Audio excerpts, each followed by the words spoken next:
Transportation is the greatest challenge for CO2 emissions reduction worldwide. First, transportation is responsible for the most CO2 emissions in the world, even more than energy. And there aren't a lot of alternative technologies available off the shelf right now that can replace fossil fuels for transportation, cars, trucks, trains, and planes. But there's lots that we can do already. I own one of these, Toyota Highlander Hybrid, an energy-efficient gas-electric hybrid. You can also buy a smart car for two, well, not here in the United States yet, but they're coming next year, I understand. We already have them in Canada, and we have one of those too. So our little fleet has a little commuter car for zipping around the city and going shopping, and then a car that can go in the country, to our country place, tow a boat during the summer, and that sort of thing. And yet we've reduced our fuel consumption by about 50% for our little private fleet. Then there's the Dodge Charger Hybrid, burns gas and rubber.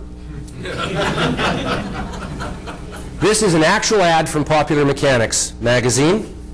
It has 340 horses of Hemi power. And this is one of the big problems we have, is guys want these things.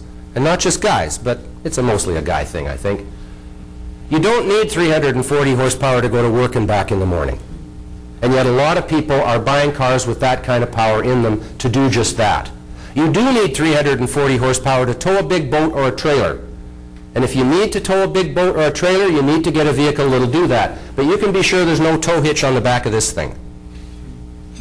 We've got to get people to change their psychology into thinking that their self-image is defined by their automobile, and getting them to define their self-image by something that is more appropriate, like a ground source heat pump in their house to provide their energy.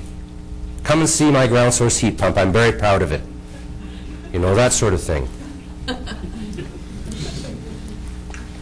Hybrid locomotive. This is a real hybrid. General Electric has succeeded in producing a hybrid locomotive that reduces fuel consumption in one fell swoop by 15%. If this is applied across the world, it will have a great impact on fossil fuel consumption. This is the kind of thing we need more of. And then there is the true electric car, which burns rubber but not gasoline, the Tesla, and there are more coming. And these cars are not yet able to go far enough. This one will go 250 miles, so you can't use it really for a cross-country journey, but you certainly can use it to go back and forth to work.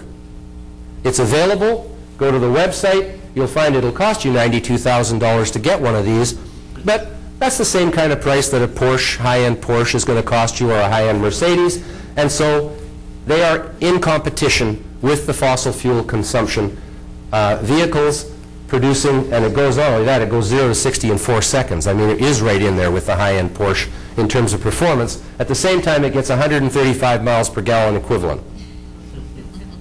Hydrogen. We all hear about the hydrogen highways that are being created all over.